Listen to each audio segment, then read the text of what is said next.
What's up, everybody? Welcome to Gaming Without Parole. My name is Brian Paul, and sitting to my right, your left, is the sometimes parodious Mike Zeller. That's one. Oh, unless you're talking about the game. The game. Oh, yeah. Yeah. Okay. Yeah, or I can call you the Stinger Mike Zeller if you want to. The Stinger. If you want to United States I think that I don't think you would be the Stinger. I think it would have to be between your first. Like you'd be. We lost one. Oh God! Mono. Oh no! Okay. Podcast is over. Let's try again. Welcome to. I think you'd have to be like Mike the Stinger Zeller. I think Nope. Just Mike Stinger. You haven't done enough drugs to be called that no, title. that's true. And to my left, your right, is Barry Theodore joining us on Gaming Without Parole for the very first time. What's up? Feeling a fantasy. All right. It's a good state of mind to be in for Is this. it a Final Fantasy 14 fantasy? I wish. I love Final Fantasy 14. Did you finish Final Fantasy 6 yet? And by finish, I mean start. By start, no. And by start, I mean, did you think about it at all? Nope. Okay. No, actually, I did a whole lot of nothing this week. Okay, that's good. Because our guest last week said that once you finally played the game, we're going to do an all a cappella episode where we just go through the whole soundtrack. Yeah. Yeah. All right. I can only imagine what that's going to sound like. It's going to sound phenomenal. Baller. Yeah. A lot of liquor. Yeah. Jealous. So jealous. Could be worse. You could be dead. No. That's true. That'd probably be easier. And behind the camera is our good friend Jobby.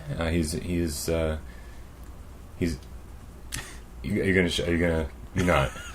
Okay. He looks pretty great. He's Yeah. in like a. He's in like, we see him, and that's all that matters. I told him he should turn the camera on himself, but he doesn't want to do it. He would never turn on himself. he's in like 2/3 furry attire. I don't know what it would look like. You'll know what it would look like. You don't. Do you know what would look like a problem? You prepare for this less than I do. Yes. Maybe if I started paying you, like things would change. Yeah. Someday. Right. I don't really want to hold Monokuma the whole time. Well, okay, so this is your first appearance. Why don't you tell people at home who you are and what you do and anything you want to share, video game related especially, but of course, anything about your life. You got a lot of like family issues you got to get off your chest. We're not the week for that. all right. It all started in the circus. My family said no. But, no, so let's see here. His real last name is Grayson. Grayson, yeah. Oh, Jesus Christ. No, so let's see here. Not much special. I work a lot, go to school, nursing school, work as a medical assistant. Pretty casual gamer, but I've gamed for a long time and argued with this asshole for many years over pretty much everything when it comes to games because we don't agree on anything. Well, that's probably a better fit for the show. Yeah. We do agree on a little too much. Most, yeah. I'd say. Yeah, and he's wrong all the time. I've been told that by you. Often. I'm always right, so it's never a problem. Perfect. I remember the first time I ever went to your house. Oh, good lord. Maybe I don't remember it, but I have vague recollections of it. And I remember there being a box in your basement with like a Genesis and like all these Genesis games. Was that your first console? No. Well, my first console. So I didn't really know what video games were. What happened was when I was a kid, my parents wanted me to shut the hell up because I would talk to everyone. So because I would tell my family secrets, they're like, well, shit. Well, remember those Tiger games back in the 90s? Oh yeah, the little LCD. Yeah. So my family was like, well, they're like $15 or whatever, and like I would get hours of entertainment out of those things, like X-Men, Power Rangers. That is infinitely more enjoyment than anyone else ever got out of those things. I beat a couple of them. I was like they're really beatable. Yeah, I did not know that. But it's like one of those things where you spend an afternoon just like doing it over and over again, and then you win, and you still feel awful because it was such a fucking waste of time. Yeah, well, I used them, and like nowadays people take their like smartphones in the bathroom to like and like that's what I would do. Like I would like hide in the bathroom and like they'd be like take your bath, and I'd be like fuck you, and like play those things, and it was great. So I started playing those, and then my aunt and uncle used to be like gamers back in like the 80s, and they loved like the Atari, like 2600. Sure. So they were like, you don't need to play this on a little screen. You can play this on a TV. And I was like, are you fucking kidding me? I was like, TV? So they're like, yeah. So then like I was introduced to Frogger. And that son of a bitch like ruined my life. It was like, oh yeah, let me tell you, it was real. So like it was like black and white, but I didn't care because like those screens on like the Tigers were like black and white. They like sucked. They were terrible. So I went from that, and then it just started from there. And then I like Nintendo and Super Nintendo and Sega, and just kept going. So you have some favorite games from the old 8 and 16-bit eras? Oh geez, what was it? I used to be obsessed with like I'm trying to think. If he says Stinger, I'm going to shit myself. No, I mean I'm trying to think. I used to be obsessed. The first game I was ever obsessed with was basketball from Atari. Okay. Oh wow! I actually remember that. I was obsessed with that game because and I always had to be like the white player because. Moving on. Because I feel like I would always beat the white player, but the white player could never win. Could never win. I don't know why. The white player was like 1 pixel taller. Yeah exactly. So, anyways, from there, I'm trying to think. I was always obsessed with like Zelda. Mario was, it was a classic. Those are the ones that were everywhere, and I didn't know better. I didn't know much about games, and I didn't have any kids don't fucking read anymore. I didn't read. I was like, well, that looks like a cool game. I'll buy that one. So that's what I did. So I was living the dream when I was, nice. 8 and 10. And now you're a PlayStation 4 owner. Oh yes, I despise the Xbox. Yeah, well, you're in the right room for that. Yeah, I don't think you're in the minority there. Yeah. So obviously you've been busy with school and work, but soon, in just a couple weeks, you're going to have an infinite amount of free time. Yes, right. I will either graduate from school or I will fail, and I will either way. Either the way, reward is time going for to be gaming. Yeah. Either way, you either use it to celebrate or use it to numb the pain. Oh, you have no idea. There is a light at the end of the tunnel. Praise. Is it a train? Is it an opening or is it the train coming? I don't know. Nice. Either way. So when that finally happens, yep, so close. What is the game you are most looking forward to playing? I have to finish Final Fantasy XIV. I have to. I made a promise to myself. I have to finish. Is there? I didn't know you could finish that game. Yes and no. You can because they come out with constant updates. Right. So I just want to I want to get all of them. I want to beat through all the storyline and do all that fun stuff. Just because it's a good time. You were never much for online multiplayer gaming ever. Nope. That requires other people. Yep. I was Brian's Achilles heel. I remember the first console gaming, the first one that was really popular was Phantasy Star Online. Right. And I played that, and I was obsessed with that game. On the Dreamcast. No. You're right. You gonna make it over there? Yeah. You're doing all right. No. So mine was on the Xbox. Okay. And because it was a huge community, and I was devastated to find out they shut it down 2 years ago. Wait, I was pissed. They just shut it down They 2 years shut it down ago? 2 or 3 years ago. But I think because when they shut down SegaNet with I think it was SegaNet with the Dreamcast one, there were people that migrated all that shit to private servers. So you could look into. I don't know if the Xbox One, if they've migrated it to private servers. Not to my knowledge. I don't think so. It was. I mean, it was a kind of shitty game, but it was the first of its kind. It was the first we can actually go with people and I don't know. It was pretty awesome. That started me on the because I love RPGs and action adventures and things like that. So I that got me hooked. So then from there, that's when right around where WoW started coming out, things like that. And I never was and then of course right around the corner from WoW was Final Fantasy 11, and that was the end for my junior high and high school career. Those games just Final Fantasy 11, 14, and WoW. All those games just sort of got in the way for me. They were always whenever I find another gamer, I'd be like, what are you playing? And they'd always say those games. I'd be like, oh, really? But it's funny that those are the ones you gravitated towards. Oh, absolutely. I hated WoW. I thought that everyone was WoW Kid was I don't know, a failure. Because everyone was addicted to that game. Yeah, and people got wicked. That, it was levels of hell that you'd have to go through. The better you were at WoW, and you're so what do you do in WoW? And they tell you all these amazing things about level and how many characters they had, and I was like, you fucking suck. You have no life. I hate you. It was just nothing we have in common. It was Final Fantasy 11. It was just it was geared towards casual gamers. You could get really into it, you could with WoW, but nothing similar. I feel when I was in college is when Final Fantasy 11 came out. Age difference, huh? Yeah, it's a good one. Yeah, and everyone that's on the show is infinitely younger than we are. Yeah, I mean, with the exception of what's his name last week. Yeah, of Tony. Oh no, I literally said what's his name last week. Yeah. Sorry, Tony. But point of views are about to change. I forgot there's cameras rolling. Wah, wah. Yeah, everyone's younger than us. Yeah, well, it happens. But yeah, we're just more educated. And Allison's our age too. So. Oh right. Yeah. Good. Girls don't count. Women. Girls. Or women. Yeah, she's not going to like that. No. Anyway. Anyway. But yeah, that came out, and I remember thinking, this sounds so cool. It's an online game with a job system. That was always my favorite. I was a big, Final Fantasy Tactics and Final Fantasy 5 guy. Yeah. And I remember thinking about that game and being like, oh yeah, I really should play that. But I just never got around. I decided not to because I had to buy the expansion pack and I had to get. But all came together. Instead of $50 for the game was $100. And I was like, you know what? I was like, to play a game that I'm going to play for hundreds of hours. But I thought we were talking about WoW. No, this is Final Fantasy. Final Fantasy 11. Okay, and, way to get caught up. Because there was a HUD expansion that you had to buy to play. You were too distracted by hating women. Yeah. It's a constant struggle. Yeah, the feminist movement is about to rise up against you. Yeah. But no, I was thinking I ended up misogyny blinders on. By the time I stopped playing that game, I put 103 days into that game. Wow. Not hours, days. Yeah. So it's half a year. So paying $100 for over 100 days of gaming. There was no monthly fee. There was. There was, yeah. But that was $11 a month. Yeah. It was, I could.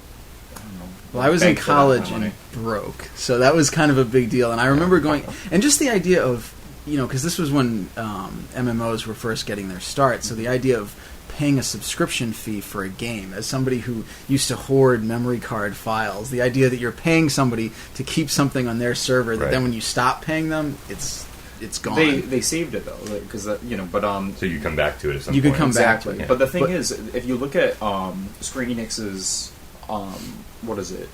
Profits, their most profitable game is Final Fantasy XI to this day. Yep. Wow. So, because that's how popular it was and how long people stuck to it. And it's still going on today. The servers aren't, haven't given up on it yet. Yeah. Insanity. It's crazy. Yeah. But the reason I brought this up is because it was this big decision for me. I really sat down and I was like, do I want to get into this or not? And I finally was like, no, I just can't do it. And I feel like looking back on it, that's retrospectively one of those decisions where where the guy hands you the crack pipe and is like, go ahead, try some. And you're like, oh no, these it's I feel like my life would have diverged in a very different direction if I had been like, yes, I will play Final Fantasy. You would have ended up on the 11. street corner, smoving crack, for money, giving hand jobs for EXP. The numbers are coming up over your head. Oh God. You gonna make it through this one? Maybe. So that's Gaming Without Parole. So long, everybody. With Mike the Hooker. Yeah. Wow. So you haven't had much time lately to play anything? No. I mean, I stalk the news and, I'm planning, what I'm going to play next. And, it's always nice to look into the future and try to figure out what you're going to do. But, I mean, I still have to, I really want to get into Bloodborne. But I know that as soon as I start Bloodborne, I'm going to lose, days of my life. Well, in that case, what have you been playing recently? Let's get everyone pretty much the same thing as last week, but I do want to I want to talk about them a little bit. Oh Jesus! I don't remember what you were playing last week. The Wolfenstein: The New Order and Fantasy Life. What disc are you up to on Wolfenstein? I have to be at the end. I'm on disc 4, so I have to be pretty close. Are you aware end. that there's 4 DVDs for the new Wolfenstein game on the old consoles, or at least on 360? 4 DVDs. I can't fathom that. I don't understand why. That's like a Final Fantasy thing. That's not. But it's got to be because it was optimized for. Now, how many hours are on each disc roughly? Only a couple.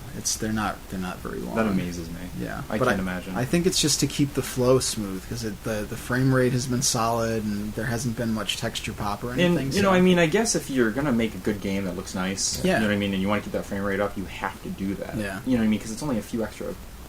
The standalone DLC, the Old Blood, is actually reviewing pretty well. Yeah, that's getting good reviews. Yeah, I'm not going to play it. Yeah, I probably. I had my fair share of Wolfenstein when I was done with the New Order. Yeah, I'm glad. Yeah, but it's good. I mean, it's not necessarily one of my favorite games, but I like the way that it it's eliminated. I mean, it basically is one of those, macho, bald Marine shooters. It doesn't aesthetically have that much different. I don't really count those as real games, though. I really don't. I mean, the games are about, like, I don't know, in my opinion, it's a combination of things. It's like a mixture. Like, you can't, like, people can eat, like, I don't know, like, they can drink milk like crazy, but, like, it's what you add to it. Like, like, it's like the whole cereal. Yeah, it's like, exactly. Or like ice cream, like shit, like stuff that makes it awesome. You know what I mean? Like milk and stuff is not. Wait, you add ice cream to milk? Well, no, but like milk is that's a milkshake. Exactly. Put in the some voice rat poison, take care of those obnoxious neighborhood cats. But no, like I don't know, like you can have an amazing, like Modern Warfare, Battlefield, like those games.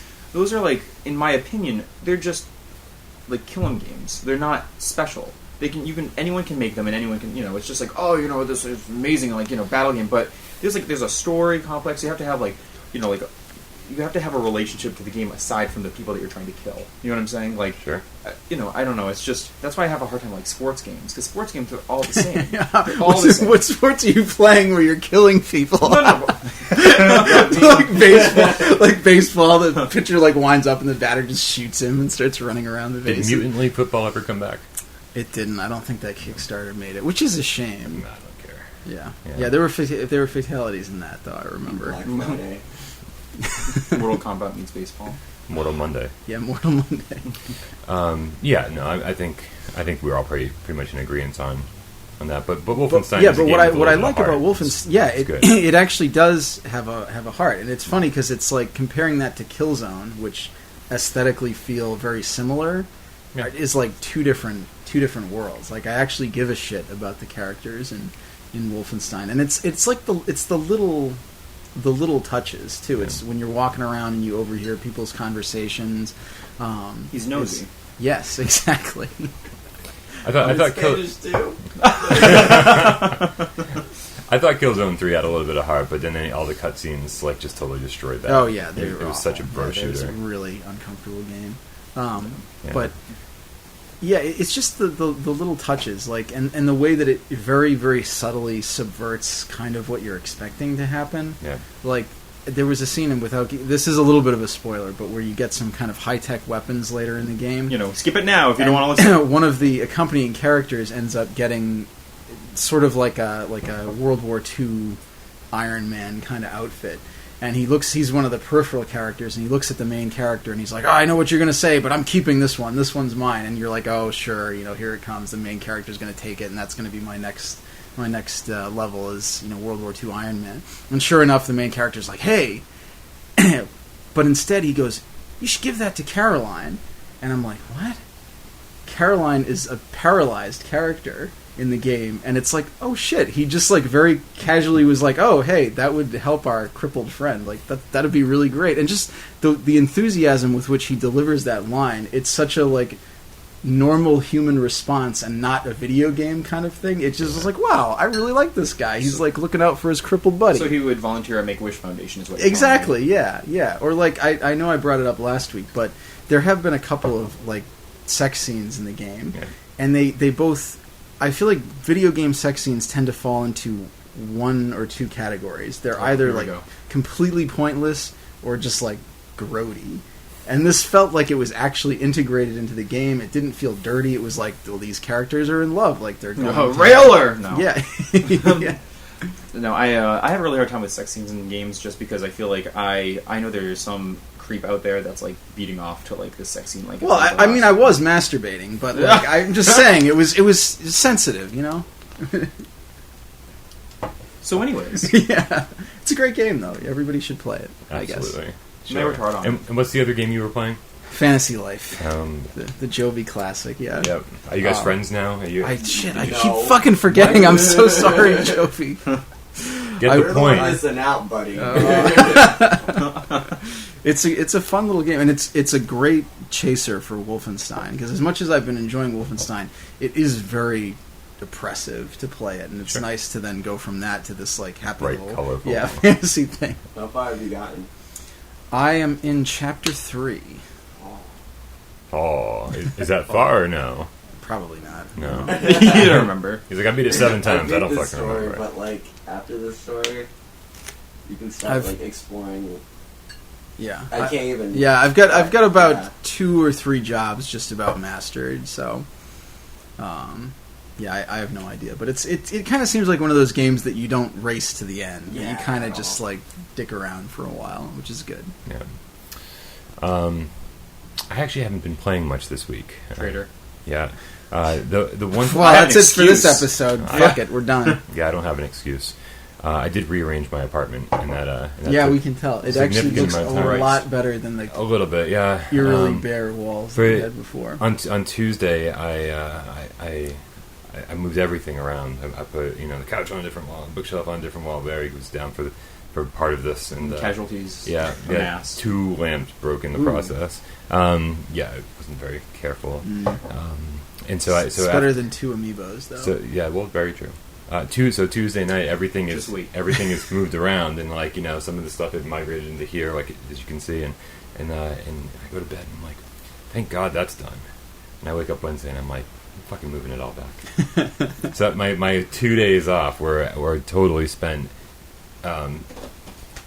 just fucking moving shit and then moving it exactly back the way it was. Yeah, totally miserable. Being a little bitch. So the one thing I did play after moving my shit back and forth was Race the Sun, which is, I'm pretty sure it was free on PlayStation Plus last month, and it is you can sequel to Tale of the Sun. No, although there are similarities. No, it's a Vita game. It's a PS4 game. It might be on PS3. Who the fuck knows? And it is very, very simple. It is just you're flying the ship, and there's a sun in the sky, and there's all this shit coming at you, and you have to avoid it or go over jumps, and you're collecting like these little orbs. And that reminds me of like the gummy ships in Kingdom Hearts. I mean, except this is super fast paced. It's like the gummy ship was kind of a slow ride. Yeah, it was sort of a Panzer Dragoon style rail shooter with the gummy ships. Yeah, so this is just fast paced. Sometimes you die within seconds, but they set up objectives for you that are you're constantly trying to meet. Survive for this many miles, and it'll carry over to your next run too. Okay. And every time you accomplish these goals, it gives you upgrades for your ships. How far did you get? I'm not really sure, to be honest with you. Like, I made it to the 3rd stage or maybe the 4th stage, but it's like insanely hard. But the problem is that the sun is powering your ship and it's constantly going down, and you're racing toward it, as the name suggests, and so you're constantly trying to hit the right. So it all makes sense now. So you can play it safe and take your time and whatever, but really what you're trying to do is hit these speed boosts so that you're getting closer to keeping the sun from going down over the horizon. And so eventually, if you play it too safe, by the time you're on the 4th level, you just died out. Oh, too bad. And it's definitely one of those things that you can play for 5 minutes or you can play for an hour, and it's super addictive. And it's cross save too. So I was playing it a bit on my Vita, and then moved it over to the PS4, and I continued where I left off. That's cool. So it's really fun, but it's hard to recommend for any kind of cost. It was free for me, and I was like, that's a great deal. So that's what I've been playing, and then I did text you when I saw the Amazon deal this week. PlayStation TV. Oh yeah, $40. Yeah. For anyone who doesn't know what the PlayStation TV is, we don't blame you because no one bought it. They didn't really market it very well. Not at all. I think they brought it over here because they had too many for Japan. They were just like, well, let's see if we can unload these to the U.S. market. And what it is basically it's this tiny little. I mean, it's smaller than a phone. It's basically a PlayStation Vita that plugs into your TV. And that you can play with a DualShock 3 or I think DualShock 4. It has a card slot in it too, right? It has a card slot. Okay. And it has most of the functions of a Vita as well. Like you can watch Netflix and stuff on it. But it's intriguing because for $40 I can finally. My big complaint of Danganronpa was that I had to sit with my Vita, and my Vita is I'd rather play this on a big screen. So we're gonna find out real soon if that's just a bullshit excuse or not. Because I want to blast through Danganronpa 1 and 2 before Ultra Despair Girls comes out. Yes, yeah, I know, you're excited. So it's unfortunately, I guess the deal was pretty popular because it was sold out before I even bought mine. Oh, really? But they said we'll ship when we get it in, $40. not going to complain. That's an awesome deal. It's usually closer to 100. Well, the only really real competitor is like the the Amazon Fire TV thing that they have going on. What is that called? And that and the Apple TV, and those are more expensive, and they did pretty much the same thing. You just had a few extra bonuses. You know what I mean? Yeah. So I think the Apple TV got to use the HBO Go app before everyone else did. Slow clap for that one. Because everyone's waiting for that in Apple TV. But I don't know. I mean, maybe I'll get it. I don't really know if I will. I can't really justify it because I already have a PS4, so I don't really see any need for it unless you had another TV and you didn't have another PS4. I think the real need for it is if you're in a very unique situation like I am. I don't know who. We have every system, and God forbid. Well, where I love my Vita games, but I'm reluctant to play them on the Vita. So we'll see. I'm actually a little bit curious to see how they look on a 50-inch plasma as well. I'm assuming they're going to look pretty good. Yeah, I would think so. I mean, that screen has a pretty high resolution, the Vita screen. Yeah, on the Retron 5. Yeah. I was absolutely surprised to see how amazing the Game Boy Advance games look. Yeah, that was shocking. Those even look kind of shitty on Game Boy Advance screens sometimes. I mean, they just look like Super Nintendo games. Yeah. I expected the pixels to be all blown up and out of proportion or something, and the games look beautiful, especially those old Castlevania games on the GBA. That's pretty cool. Yeah, maybe definitely. I will have to get one of those. I'd like to see that. I didn't even know it existed until he had one. I was like, this is amazing. It's pretty new. I think January was... a couple months ago. Yeah. They've been pitching it for a while, but only in circles of people who obsessively buy retro junk. I'm right there with you, buddy. Yep, absolutely. All right, guys, so a few things happened this week that we should probably talk about. Man, I fucking know a lot of shit to talk about. Yeah. So let's start with the oldest news, and we'll work our way up to the newest. Okay, that works. All right, so Square Enix has announced that they're revealing a secret title, quote-unquote, at E3 this year. What do we think that's going to be? Oh, Jesus. I don't know. I wonder if they're going to bring back some, title from the dead. That's assume all I can think of. King's Knight 2. Well, oh God. I hope not. That's the thing. It's why would we care? They could announce a new title, but I think they would say a new title. Yeah. I don't think they'd say a secret title if they were going to if they weren't going to be reviving a dead franchise. Yeah. Yeah, and they own so much stuff now too, because it's not just the Square stuff or not just the Enix stuff. Well, that's what scares me. I don't want a fucking new Hitman game. I don't want a new Tomb Raider. I mean, they already announced Deus Ex. The new one is coming. Yeah, well, that'll be cool. I don't fucking care. Yeah, I'm so sick of this bullshit. What game do you want it to be? Not game. Let's. Who the fuck cares what game you think it's going to be? What game? ActRaiser 3. That would be amazing. That would be fucking great. Yep. Oh man. I'm not sure. Oh, that was Enix, right? Yeah. Oh, cool. They have their hands in everything, though. You know what I mean? If they don't make it, they help, produce it or, pump it out in some way. Sure, their hands they stretch far, far deep into the gaming industry. Yeah, I mean, they published Tomb Raider now, which is New ridiculous. Bubble Bobble, because they own Taito too. They own Taito? Yeah. Oh yeah. Nice. I want a new Chase HQ. Yeah. Didn't they just announce it was 4 or 5 months ago that they had a deficit, they lost money last year. That's the third year in a row. Their budget hasn't been good in a while now. Yeah, but they're still so I have no idea. I just hope maybe it's a new game or a new doubt it. You know what I mean? But I can't imagine what they could really bring to the table that could really change around their profits aside from Kingdom Hearts 3 and which is technically announced. Yeah. Well, hopefully it's at E3 or whatever. I think they projected it at E3. I have no idea. But aside from that, I really can't. I don't know what could save their profits this year because they're not doing too much better this year. They're going to get into the amiibo craze. Or the toys to game craze, and Wait, they're going to come out with a new thing that lets their Play Arts figures sync up with video games. I would love that. I would love that. I want a Brave Fencer Musashi amiibo. Did you play Brave Fencer Musashi and get to the part where you can buy action figures of the characters in game and you can look at them? But they come in a package and you have to open them to actually play with them in the game. I want to play this game. Yeah, I've had this game for so long. So you want to play a game so you can buy an action figure in the game and play with the action figure in the game, just so you can turn off the thing and just pretend like it never happened. Yes, we've met. This is why amiibos are a thing. Yeah. Yeah. So that's exactly why. I wanted my amiibos to be on this wall behind me. They don't fit. They're terrible. Yeah. So they're in the other room, unfortunately. They'll need therapy. Need. Continue to undergo. Constant. Yeah, I don't know what it would be though, because you're right. Like they've already announced Kingdom Hearts 3. They've already announced a new Deus Ex. It has to be Fantasy something big 15. though. If they're gonna try to surprise her, or they're just trying to build up the hype for it. You know what I'm saying? Dragon Quest is already like they've already had plenty of games of that. We lost him. He's gone. Hey, if you're gonna come back, can you get me more coffee? Actually, it'd be fantastic. He's not a slave. All right, we lost our cameraman, so no one talk. All right. I don't know. I'm trying to think of maybe Secret of Mana 3. Oh, there you go. Cool, right? Yeah, that would be pretty cool. Yeah, that would be pretty cool. That's one that they haven't done much of anything with in a while. What about like Dark Cloud?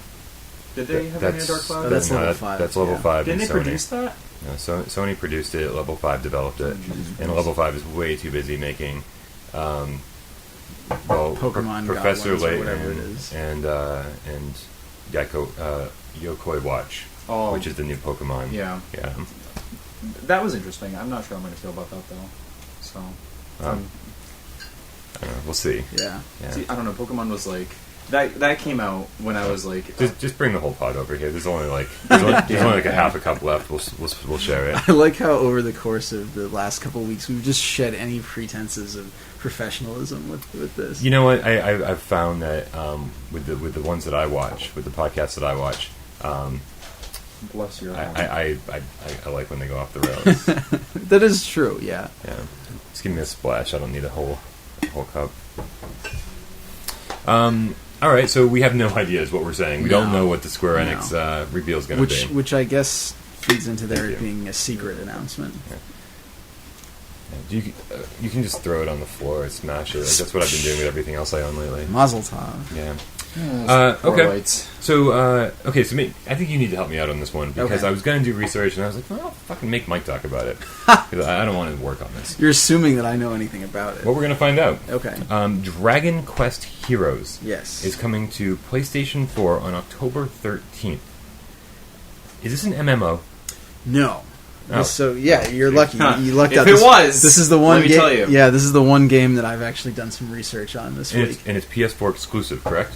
PS3 also. Oh, okay. Yeah. Okay, no. See, that was a big question for me because I didn't know if we were going to stop that bullshit anytime soon. Nope. The answer is no. The bullshit rolls on. So Dragon Quest Heroes, it actually has a subtitle that I can't remember because there have been other Dragon Quest Heroes games. Rocket Slime was Dragon Quest Heroes. Oh, right. That was 3DS, right? Yeah. Yep. There was a 3DS one. DS. It was a DS, and the 3DS one never came out over here. But it's basically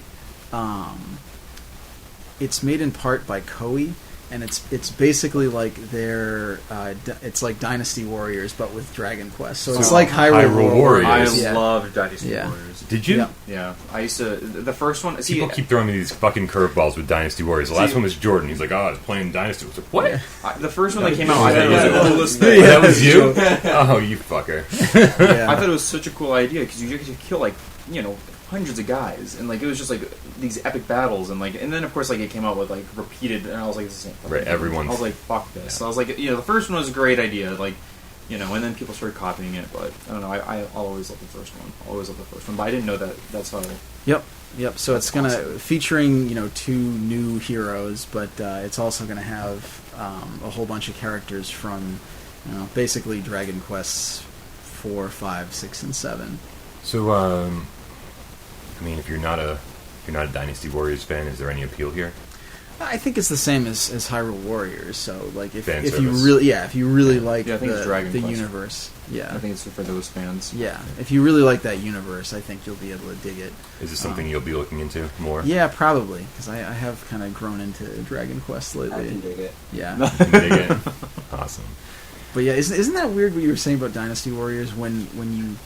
Especially if it's something that you think is garbage, when other people you kind of find out that you're just saying talking about bro shooters where it's all you do is kill people, and that's kind of how I feel about Dynasty Warriors. It's how how is this one dude like way more powerful than like the army of 100 that he just massacred? I think it's different though because it's that's why I said like I like the first Dynasty Warriors because it was like the first of its kind. You know what I mean? Like it was kind of like a timepiece. You know what I mean? Like there was definitely like it was like ancient like Asian, and it was. I just thought it was a cool idea. You know what I mean? It was like because I'd never seen a game like that. I can't. They first person shooters have been around forever, and they've always been bro games, and But the first one is always like a big deal, and I think that was what Dynasty Warriors was for me. Sure. Why can't Pokemon do the Dynasty Warrior crossover? Like, come on. By the way, I could see the screen on that, and it was perfect. So every time you do it just like that. That's great. So, it is very interesting to... You're like talking to somebody and they're like, yeah, so I was watching the snuff porn the other day. Like, what? Well, and the other thing is that Dynasty Warriors games are selling because they've been making them for so long. You're just like, who's buying these? And you're like, oh, everybody around us are buying them in secret. It's no one knows. Right. I'm an out-of-the-closet Dynasty Warrior gamer. Out of the closet. It's this weird phenomenon that I've noticed in Japan. They have like history fanboys over there, and you don't really get that much over here. Which I don't know if we're missing out or if they're. I think we do. I think it's just different. I mean, think of how many World War II titles that we had. Like, and then of course you always see the shit on TV, like.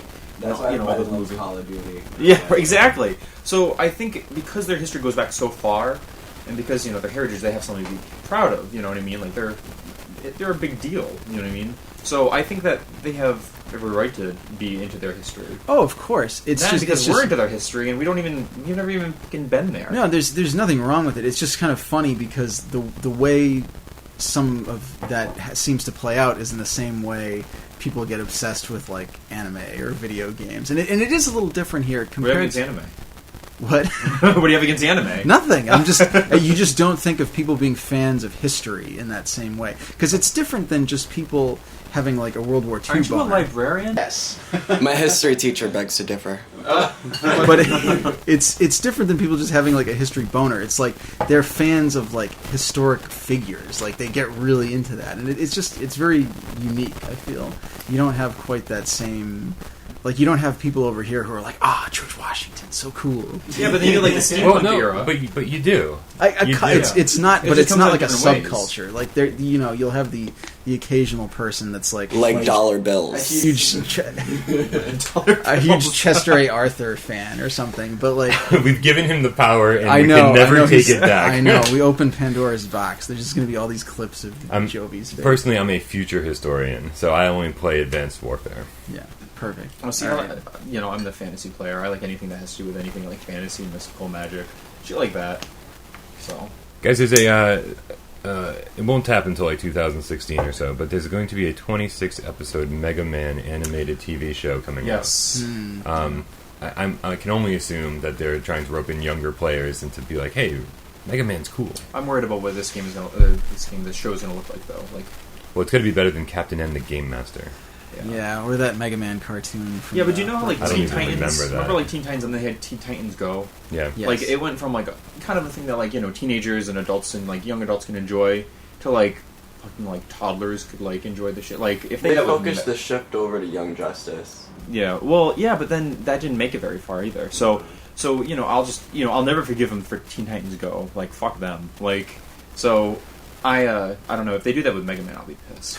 I'll be pissed. You can't ruin Mega Man. There's already been some real shitty Mega Man stuff. Yeah, but I always picture, and I know this wasn't the case, but I picture him like smoking a cigar in the Captain N. So he's Popeye TV series. Well, didn't he have that really? Yeah, he did. Voice? He did kind of have like a 2-pack a day smoker voice. But and I know that wasn't the case, but I do picture him with his cigar every time I picture him in that show. Just drinking gin and then eating the bottles.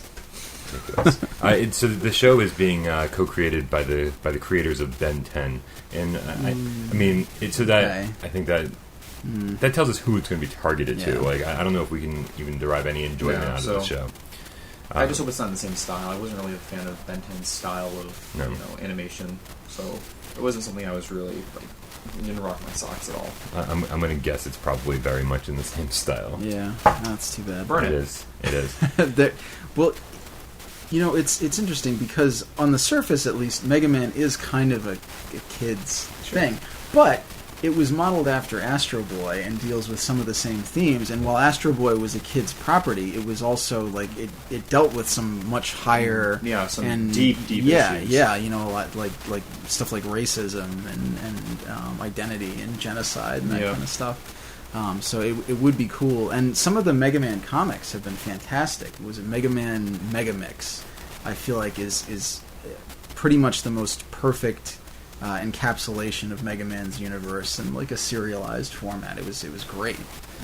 It's interesting though, like there's because different companies are doing different things. Like for example, like they're coming out with the Power Rangers, Mighty Morphin Power Rangers movie. Oh, let me add that to the news. And like I always forget important things. Like that's and next. Did you guys hear there's going to be Power Rangers? So like Mega Man's going for the younger audience, whereas like like Mighty Morphin Power Rangers is going towards like an older audience and trying to recapture the people that like me that are going to go and see that on day one. Like I will like fight people to get into that movie theater. Like it's. I love that you just referred to yourself as an older audience. I am. I'm 26. I'm ancient. You're older than the Mega Man audience. Yeah. Well, that they're going to be gearing towards, absolutely. Right. Absolutely, right. So I remember playing Mega Man. Those were great games.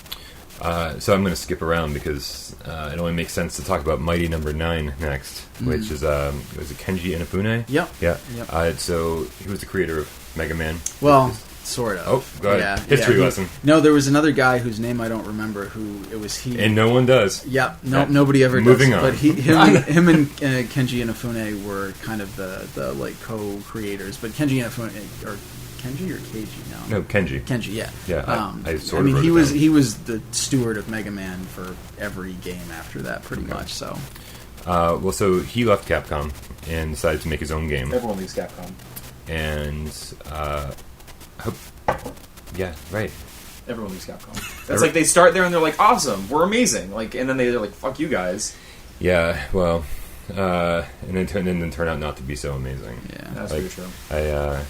It's like they have their one-hit wonders and they just crash. Well, Shinji Mikami, who is, heralded as, the master of survival horror, creator of Resident Evil, or at least, creator, I think. Or I took the lead role. Did he do 1 and 2? And he took the lead role on 2. I'm pretty sure he did 1, but I think he's credited as being the creator. 2 is definitely the best one in the whole series, hands down, in my opinion. And so then he went on and did a very similar title, The Evil Within, which was not, in my opinion, not that great. And then the same thing's happening here with Inafune. So he goes off and continues to do what he does, is he makes a Mega Man game, but he calls it Mighty Number 9. And hopefully... Sounds like Big Hero 6. Right? Although we heard about Mighty Number 9, or... Yes, now I'm confusing the two. Yeah, I mean, this is a while ago. Like, probably 2 years ago. Long before I think anyone heard of Big Hero 6. So...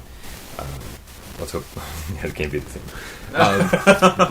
Plot twist. So there's the news about it, and hopefully I hope it turns out to be a good game. I hope it's got that the old school appeal of old Mega Man games, because you could just crank these fuckers out year after year if it turns out to be good. The good thing about it is that first of all, it comes out in September. Yep. It's going to be cross-buy for anyone with the PlayStation platform. It's cross-buy on PS4, PS3, and the Vita. So you buy it on one, you get it for all three. Nice. And it's only $30 retail, which is even better. That makes me worried, though. That makes me worried about the consistency of this game. So, what are you paying for $30 across so many systems? Well, it's lower tech too. I mean, this is a game that's intentionally retro styled and intentionally retro. No, aesthetic, absolutely, so. but I mean, you have games that are retro style that are still full price, and they put a lot of work into these games and they think about them. But way less often is that the case. Like anything that's got the old pixel art style is generally a downloadable title. It goes from anywhere from $10 to $20. You don't see a lot of full price pixel art games.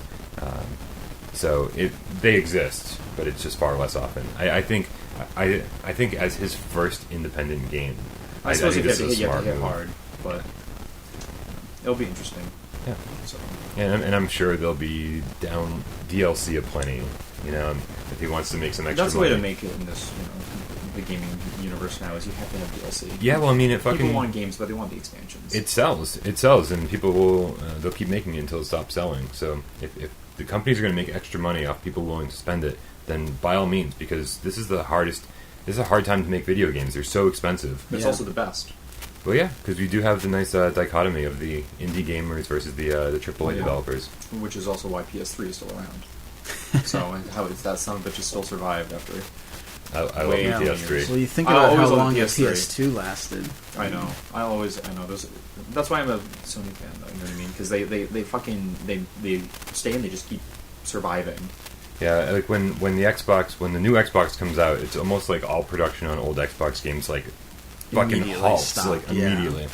They would just want to push a new product. But I've constantly I'm actually checking Amazon right now because I've constantly got these like PlayStation 3 games coming up like that are like months away. Actually, the next one is Lost Dimensions by being published by Atlas. That's coming up for Vita. Like murder mystery strategy game or something like that. Yeah. I just you just give them your money. I do. Here you go. I'm like, thanks, I trust you guys know what you're doing. I'm so stingy with like survival horror games now, though. Like they've made so many shitty ones, and I can't. I don't know. I'm just waiting for like the next Resident Evil 2. Like I think a lot of people are. And that's never going to happen. It will happen. Well, it yeah, will. but somebody out we've there been waiting is for how many years? Yeah, but somebody. So we talked about this a bit the last couple episodes. Is that what was it like 5, 6, 7 years ago? All these 8-bit inspired games came out. And then just, in the last couple of years, we got all these 16-bit inspired games. And now soon we're getting Ukulele, which is like the N64 inspired games. And like, we're here. We are here. We're at the point where the people who grew up playing Resident Evil 1 and 2 and 3 and like were like, these are my favorite games of all time. They're now game developers, So like, there is somebody out there who is saying, I can't wait to make a proper Resident Evil 2 spiritual successor. So if I was a betting man, which I'm not, because I would lose. So don't count your chickens on this one. Every scratch you get, loser. Yeah, pretty much. Yeah, I would say the time is nigh. I just wanted to say the time is nigh. Fancy. That should be the subtitle for our podcast, Gaming Without Parole. The time is nigh. Rally the troops. Yeah. So, Mike, what do we do here on Gaming Without Parole? I knew we forgot something. No, we'll get to it later. Yeah. We'll get to it later. After we turn off the camera, we'll discuss what we do here. I never plan these things out. I think we do need to discuss what we do here quite badly.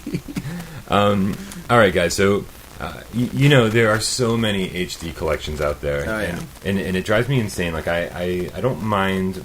If you're taking games from like 2 generations ago, if you're taking PS2 games, you're taking original Xbox games, or even and you're updating them, and you're creating a collection, and you're bringing them all together, and you're giving us a nice little collectible package with all the games that you wanted to play, and you're giving us a good deal on them. Great. But it's when they're taking games from literally PS3 or 360. Oh, and they're like the Gears of War remaster is coming out, and you've got to wonder why. But in the same breath, you find people who are super excited about it. You're like, oh, I can't wait to play on this multiplayer map. It's like, are you fucking kidding me? You probably still have your 360. I think it's just the excuse to play it again, honestly. I think it's just to, like, relive that fantasy of, like, that game and being like, but instead of being like, playing it for the first time, being like, oh, I know this game, I can master it, like, immediately, and, like, just that, like, accomplishment that, you as a gamer is a failure. But, well, what's up? And the best part of it is that you get those kids who are like 17, and they're like, "Oh, I remember this game. I loved this when I was a kid, and it came out like 3 years ago." Like, fuck you, turd. Well, it was great when we had Brett on, and he was like, "The very first game I ever played was Resident Evil on the PlayStation." And I was like, "Are you kidding me?" And then you and I just crumbled to dust, right? Just right in front of the camera. It was like we drank from the wrong grail. I was like, "What a strange introduction to video games, though." Like we didn't really dwell on it then, but I've gone back and watched the episode. I was like, we didn't even stop and talk about that. I was like I don't know. We had other objectives with that episode. It worked for me. Candy problem. Like, I enjoyed Resident Evil, but for that to be the first video game you're exposed to, you're like, is this what games are? Because I don't know. It's weird. Oh, see, my story is not nearly as epic. Like my first PS1 game, I saw Crash Bandicoot when it first came out. His very first game ever. He was a little kid, and his dad was like, "Here, play this." How old is that kid? He's 21 now. So I can't imagine. It's like, God, why is this gory? Why am I masturbating? What's happening? I can't stop. Help! No, What was your first game? like your the first first PS 3D game Yeah. was I saw Crash Bandicoot. Like it was like a few days after it came out, and I was like shocked. I was like, this is like the future. This is what gaming should be like. Yeah. You know, and I just because you see them in the arcades and stuff like that, but like you never had them in the home. And then like the first game I convinced my parents to buy because I get a PlayStation. It was like Spyro the Dragon, and I thought that was the coolest thing on the face of the planet. Like that was Stop like, smiling over there. You guys like, smile. he's like, Turn your yeah! camera around. yeah, and I don't know, like that's. And I remember like the first Resident Evil game. It was just I was terrified. You know what I mean? Like the first time I played it, like it was. I was like, no, I can't do this. And I was a bit older, obviously, and it was still a scary experience for me. Like that was one of the first truly scary games that I played. I mean, Doom and Wolfenstein had their place, and like, okay, but this was a game that set out to scare you, and I think it succeeded on a lot of levels. Yeah. Which one was the one where the heartbeat was up to 2? Which one was that? Heartbeat? Yeah, it was like a heartbeat between rooms.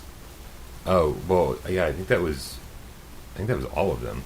Like when the door opening, that's that. Well, it was like between the screens, opening. and it was I couldn't screw that. Or maybe that was just when you were low on health. I've got no idea. I can't remember. So the reason I bring up the HD collection, I don't know if we get off topic. Yeah. Surprise. Because that never happens. Never. Just coffee, right? It's just coffee. And liquid acid. Like I said, there's going to be like half this episode and suddenly just sloppy edit and it's just gone. Yeah, right. Jovi's sitting here. You've seen the podcast before. Yeah. I only know how to do sloppy edits. Yeah. What? Maybe that should Nothing be but our coffee. We subtitle. drank it all. I know. I drank it all. Next, I'm switching to pills. The reason I bring up HD collections Finally. is because Sony just announced, or Naughty Dog just announced, their Uncharted HD collection. Thank Those God. games are There's beautiful, been no though. other way to Those play games- Uncharted. You know until what? now. Though I will give them those games are really nice looking. Naughty I Dog's mean, always been technically an amazing so I development. can't blame them, but fucking Christ, they just came out. You know what I mean? Did they just come out though? Like the first one came out like 7 years ago. True. You But know? it was just the PS3. Right. I know. So I'm and the I'm PS3 with you. was still, Trust me. That was my argument. A lot of And they've times had bundles before. Yeah. Not Not Oh yeah, PS4 the Uncharted bundles, Collect- but yeah. on PS3. I have a hard time sometimes differentiating between the graphics on PS3 and PS4. Sometimes they, Yeah. I don't think we're I at a don't- place yet where developers No. have like really grasped the power. they were like, both on the same TV. Like the 4K TVs coming out. They're projecting that by 2018, there's going to be 100,000 4K TVs that have been purchased. Like that's a big deal. 100,000 like by 2000 because they're still so expensive. yeah, but that's like a 0.001% of like the population. Yeah, but that means that at that point, that's when they're going to start multi like. Was that good math? Yeah, you can count. That's when they're going to really start pumping them out, and that's when their prices are going to plummet. Is in about 3 years. So, But you know. think of all the people. I know people that still don't have an HD TV. So like think about how long it's going to take. Like really, the masses Yeah, to your adopt neighbors just it. lost theirs. What's that? Your neighbors just got rid of their old TV. Oh, you mean my new TV? Yeah, exactly. So I live in an apartment building, and for the last, I'd say 3 months at least, there has been. And as a gamer, most of us know, I think that that a lot of old games only look good on old TVs. Like they don't look good on HD TVs. So I was sort of in the market to look for an old TV, a CRT television, and one appeared in my hallway about 3 months ago, and it was a decent size, and it was apparently free. Size queen. I asked about it, and they're like, like a few phone calls were even made saying, no, the owner's going to come pick it up. It was just, the people living there, had to get rid of it, but the owner of it's going to pick it up or whatever. If only they could do that to the kids. So for months, I threatened our building manager. I said, I'm going to take the fucking TV. Tonight's the night. I'm going to take it. It's going to happen. And finally, one day, he didn't say no. Tired of looking at it. Hey, so I recruited Jobby, and one day we just picked it up and brought it in, and that was this week. And so I now have my N64 hooked up to an old TV. And I got to say something, I didn't really play N64 when it came out. I was a PlayStation 1 guy, and and I did have one a little bit later, so I did see it on a CRT television. But most of my N64 experience has been on an HD TV, and that's one of the systems that looks awful. It looks really bad on a new television.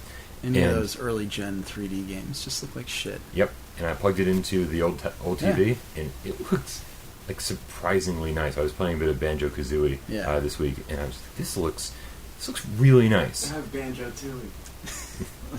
You say you have Banjo-Tooie? So do I. Yeah. Yeah, poor that. poor draw distance aside, the N64 looked pretty nice for its day. Yeah. Yep, and in screenshots and stuff, I remember, comparing it to PlayStation, being always saying that I'd rather have like the blocky textures than the muddy textures. Yeah. And I don't know how I feel about that now. I'm just happy to be able to play it all, to be honest. I was just excited I get to put a disc in and play the disc. You know what I mean? Like, because I was so sick of like blowing on cartridges. You know what I mean? I was like, N64 or PlayStation. Come on, blowing cartridges. I've made too many sex jokes already. I'm trying to dial it back. We don't want to get an R rating. Let's see who's sex deprived here. But no, when it comes to I was waiting for people to raise their hand. Yeah. That's a definite. He's like Lefty's fantastic. I don't know what you're talking about. But no,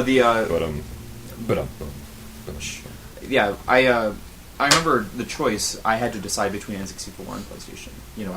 I had to look at those two consoles, and I was like, well, which one would I enjoy more? And honestly, it came down to the disc of the PlayStation was really what I was interested in, and just because honestly, it's easier to protect that and not get it to be problematic.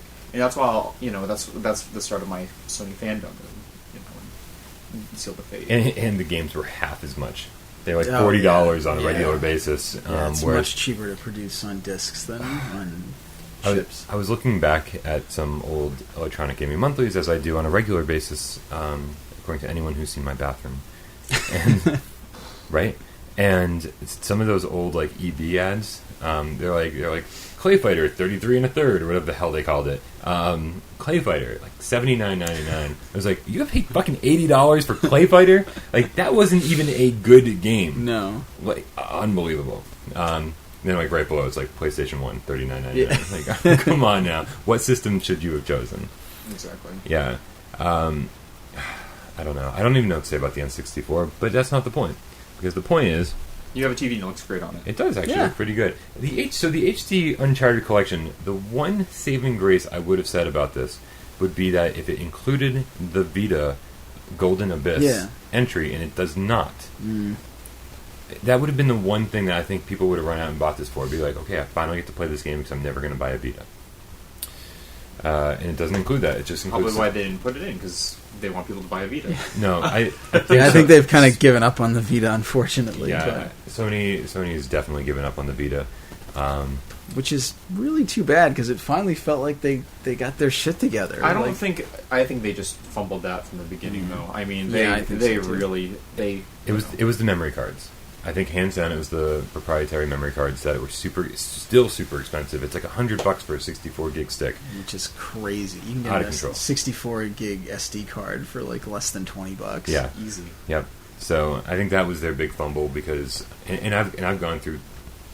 I think I'm on my third memory card because I'm like, I got the just 4 keep that eating came with them. it. They're so good. They're tasty.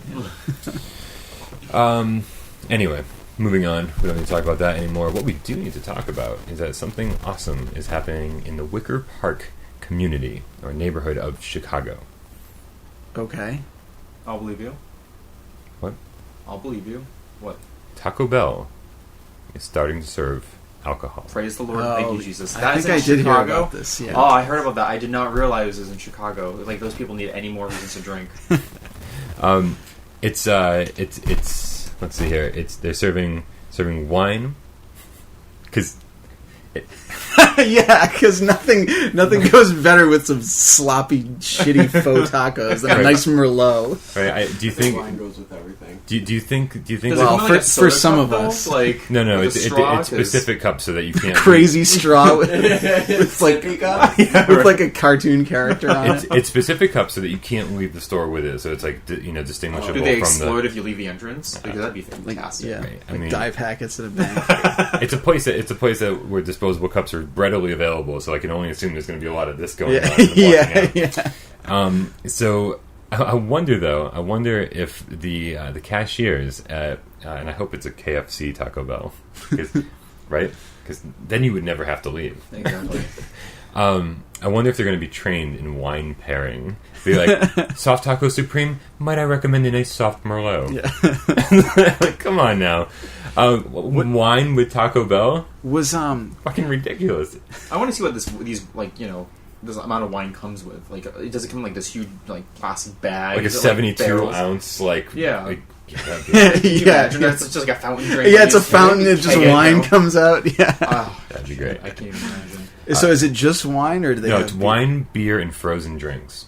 Okay, so there's tequila. So I'm sensing everything. Tequila. Right. And if there's tequila... If there's not tequila, something went horribly wrong during this business. If they don't have Blast slushies with, like, tequila, I will never forget. That would be perfect. Right? Like, off the wagon I go. Yeah, right. Let's go to Chicago. Yeah, right. Road trip. Because how much are they going to charge for this liquor, though? Like, if it's cheap liquor, they have cheap food. Cheap. Because that's just what the homeless people of Chicago needs is cheap liquor. Yeah. I agree with that statement. Yep. So that's no sarcasm. I totally agree. Yeah, and nothing helps poor quality meat induced diarrhea than alcohol. Yeah, just through a screen door real quick. Yeah. A little natty light. Yeah. Like that wasn't diarrhea inducing already. Yeah. All right. I think that's pretty awesome. I hope it spreads everywhere. I think... The diarrhea? No! Oh. I think... I'm 12 years old. We live in like this kind of like weird puritanical like country, which is strangely, set up for all these like freedoms, but then we get stuck with all these religious beliefs, and we don't get... And alcohol is definitely a... Random question. Would the Taco Bell have to be like 18 plus? Because could you imagine like someone leaves their like of course not. Their like tequila culotta thing out, and like kids just go over and grab it and run out the door? Like, well, that's like saying, does the restaurant I work at have to be 18 plus or 21 plus? No, of course not. Like the people that work there have to enforce the law. Yeah, but at your restaurant, if a group left and the group next to them got up and just started taking shit off the table, like, you would notice that very quickly, I would assume. And I would applaud that decision. There have been times where, like, there's like a pitcher of booze on the table left, and as those people were leaving, the table next to them goes, "Are you going to finish that?" and they were, "Here, you can have it." It's not like we drank out of the pitcher. So... it happens. If the servers don't get it, the patrons will. Oh, I used to drink the leftovers. Oh, absolutely. You're like... All right, guys, moving on. So Lucas, our favorite protagonist from Mother 3, is joining... Well, the only protagonist from Mother 3. Our favorite protagonist, from Mother 3. Gotcha. Okay. Grammar without parole. Yeah. He's joining Smash Brothers on June 14th as part of the new DLC. So odd that this game... Lucas, right? Right, exactly. So here's what I'm saying. What the fuck, man? Like, that game never even came out in the U.S. It's because it's easy. It's proof that Japan doesn't care about the United States. Proof. It's proof. They still better hate us. They better care, because that's... Yeah, no, they super do care nowadays. But well, they better get those, their asses on introducing this character to us. Yeah, well, it's because it's easy. It's because he was in Brawl. They've got all the code there. That's, I'm sure the next... Who else got edited out? We probably won't see Ice Climbers. Ice Climbers, yeah. Wolf from... Oh, yeah, Wolf. Yeah, Wolf is going to be next, I guarantee you. From what? From where? Star Fox. Oh, okay. Yeah, because he got dumped, too. Yeah. Okay. But there's another amiibo that you'll need, probably. Yep. Oh, Yes. of course. They're going to have to run through the characters eventually. Yeah. Yeah, I think I'm going to rent out another apartment just for amiibos. At least your cat doesn't pee all over them. Yeah, what happened with that? That was the weirdest text I've gotten. I decided not to respond. Yeah, you were just like, let's just save it for the podcast. So, I bought an Amazon Echo recently, and I'm sure nobody knows what that is because it just came out. I've seen a movie about it. Echo. Oh. Okay. It's this little cylinder. It's basically like kind of a mixture of like Siri and Wikipedia. It's this little voice command. So thing. it's like porn for a librarian, is what you're telling me. Yeah, I guess. It's not. I mean, it doesn't answer a lot of questions, but it'll give you kind of the gist of some things. You can ask it about historic figures. You can ask it about the weather tomorrow. It'll play, librarian porn. Yes.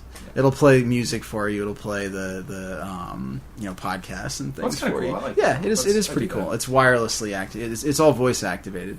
So it was kind of freaking my cats out. They don't usually mind, they don't mind when I watch movies loud or if I'm listening to music or things, but I think because it sounds more conversational, they were getting confused because... They're not like other people? I think they were just weirded out because it was loud and there wasn't a person there,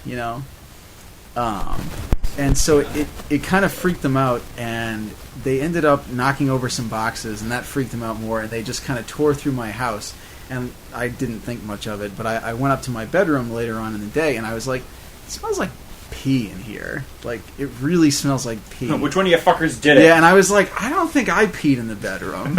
And I live alone, so that kind of narrows... legitimate concern. Yeah, let's think here, what did we I do don't today? think that happened. Ooh, I don't think it was me. I could have forgotten, but...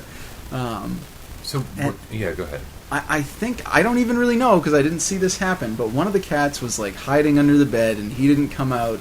It wasn't me! Yeah, he didn't come out until the following morning. And there was, little sprinkles of cat piss, all over one corner of the room, including the corner where I had the boxed Amiibo figures. So I said, well, that makes the decision of whether I'm going to open these or not, because I just opened them and threw all the packages away, because they were covered in cat pee-pee. And you were going to open them anyway, though, right? Probably, but I hadn't decided yet, so... Okay. Does that, break your heart that you opened and... No. I mean, obviously, I wish that my mind didn't work the way it does, because I wish I could actually, play with things. And if you want, I can go pee all over them, so then you can... He's weird, though. He has one that, Thanks for joining us for the very last episode of the podcast. Yeah. It's been a fun ride. Yeah. Go ahead. Oh, yes. So, I can't remember which one of your Amiibos, the foot, literally, broke off one of his... Yeah, little and, Matt. that shit would drive me insane. Okay. I would rather open one than have one that's in the box that's, with a broken leg. That, and he's just, chilling there, on this... And I'm like... I think that's the best, because he's a boxer, and he's, totally Yeah. down for the count. If it was any of the other ones, I'd be like, this doesn't make sense. I haven't watched a lot of boxing, but I can't remember too many matches where a guy punched another guy, and that caused him to, break in half at the knee. Yeah, he's sitting, he's like, it's fine, as long as it's in the box, and the box is okay. And I'm like, that makes no sense. Is that what Mike Tyson did? Is that why they kicked him out of boxing? Deadlift. Yeah, he punched a guy, and his knees exploded. I hit him hard. Yeah. But no. So, so Lucas, that'll be fun. Yeah. Yeah, I need to finally play that game. I need to play all these games. I need to play a lot of games. Yeah. So, I think the greatest announcement finally came this week. We've been waiting for it for a long time. My favorite game of probably the last decade was Fallout 3. I knew this was coming. I have such an emotional attachment to that game. I've told this story on the podcast before, but I'm going to tell it again because I don't. Sit back. Here we go. People don't watch it, so I'm just killing time. When I was a boy, computers stuck up a whole wall. See, now this is where we'd want the soft filter, and the music, the delicate music. The piano's going to come everything in was right black and white. Yeah. Right. Oh, see, then you're drifting into behind the music. Insane. Yeah, then it drifts into behind the music. Everything gets really blurry. Yeah. He loved Fallout 3. Everything was going great, and then it happened. Red text. Yeah. So I remember being ridiculously sick. I think we both were, and I could barely move. I didn't go to work for 2 weeks or something. And was it because of the couch? Was that the couch? We're pretty sure it was the couch's fault. I got a new couch, or not a new couch. It was a previously owned couch, and it just did something to us. These people had reptiles or some shit, and they that got us we got wicked sick. Yeah, we had really high fevers. Was this from the fungus land or something. Wait, that's what we were thinking. Because we couldn't.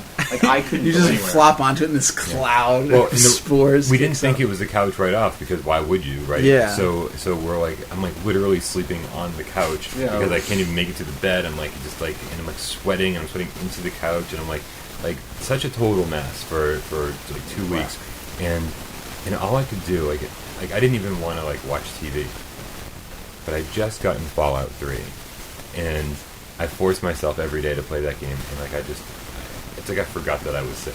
I just like lose myself for 10 hours, and like fever driven game coma. I know it's not the longest save file anyone's got, but I mean I've got about 80 hours clocked in that game, and as someone who plays everything a little bit, but not 2 minutes, but not anything for a long period of time, that says a lot about that game for me. So, and just being when you're really run down like that, like you can get a little more emotional than usual. so like little story arcs and stuff like kind of hit me, and so I was like really into this game, all the feels, and I accidentally beat the game. Like I shouldn't have. I need to go back and use the DLC to get my save back.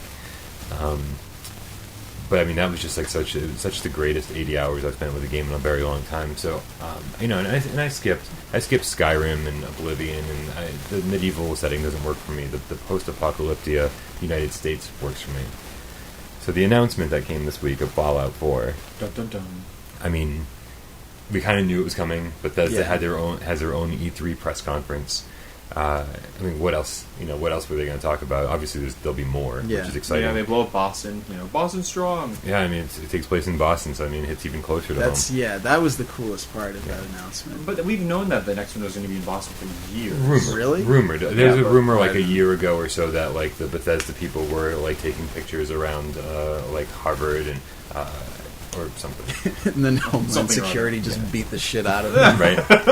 So so we did. We there were rumors for sure, but now we have official proof. And the great thing that Bethesda does, like fuck this Ubisoft nonsense of announcing games like 2 years out.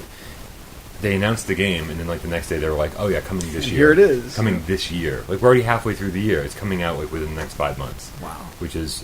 I love that. That's pretty cool. I love that. That's the way to start a hype train and keep the momentum building. I don't want to think about a game for 2 years and by the time it comes out it's going to be a disappointment. Right. So did you guys see the trailer? I did. I haven't watched the trailer yet. I saw some of the promotional shots. I never played any of the Fallout 3 or New Vegas, and I want to play this game. And it just seems because it has. I'm a sucker for storyline, and the Fallout 3 universe is about like post-apocalyptic, and this game. If you watch a trailer, it has like flashbacks to how everything came to be in the Fallout universe, and I think that's really important because a lot of people don't know the Fallout universe, and I feel like this is going to be able to draw in an entirely new crowd. And the game looks fantastic, and there's some really nice dynamics that are like going on in that trailer. I just I feel like I'm going to lose my soul to that game when it comes out in a few months. You said the game looks fantastic, and I think that's one thing that not everybody agrees with. I see. I don't know. It's dark. I like dark games. I like games that are like it can't. I don't know. I loved the setting in like New Vegas. I loved I never played Fallout 3. I loved watching you play it. I just hope that it doesn't have the same problems that Fallout 3 and New Vegas had. Yeah, there were some glitchy games. Nasty. Yeah. They were nasty, and like at one point I think you stopped playing like New Vegas because your game like broke. Yeah, I mean pretty like literally quickly, broke like it within the first half hour. Yeah, and like you just. Nothing, you couldn't save it. Which was funny because because for all the complaints people had about Fallout 3, I really maybe only experienced like 1 or 2 game-breaking bugs over the course of the 80 hours where I had to reset. And some people had so many more than that. Yeah, I was watching a Let's Play of Fallout 3 just recently because I was like, I wonder how this game stacks up like to my memory. And I was watching Let's Play, and it stacked up pretty well, but they had to reset the game like 3 times in the course of 2 hours, just because of all the bugs that popped up.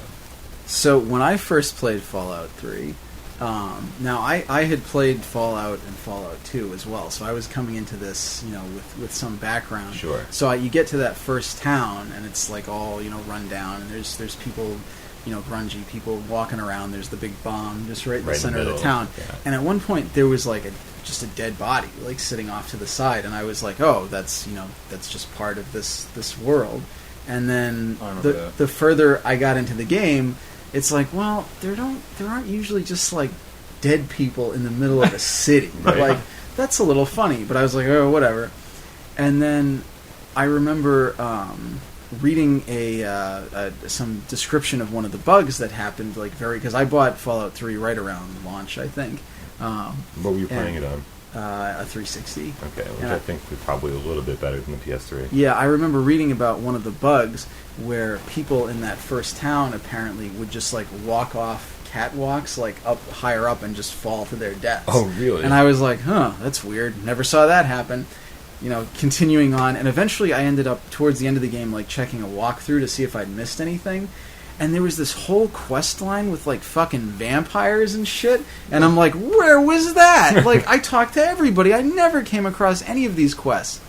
Well, it was that happened like immediately as the game started. This woman that I had needed to talk to just plummeted to her death for no reason. So I just missed all of that. Later, bitch. Yeah. Sucks. Yeah, luckily there's so much to do in that game that if you didn't read the walkthrough, you'd never know what you missed. Like I still hit the level cap like way before the end of the game, without any of that stuff. But it blew my mind. I was like, oh, that sounds pretty cool. I'm kind of bummed that I missed all of that. Now, are you going to invest time into actually beating this game? Oh yeah. Yeah, everything else is on hold. People talked about why aren't you playing The Witcher? I was like, because Fallout's coming. That's not your type of game anyways. You don't, that's my type of game. That's not yours. No, it's. I don't know why I haven't played Witcher yet. Yeah, no. Everything else is. Everything else will be on the back burner when that game comes out. That is a day one purchase. That is a. I don't know. I might figure out how to live stream that one.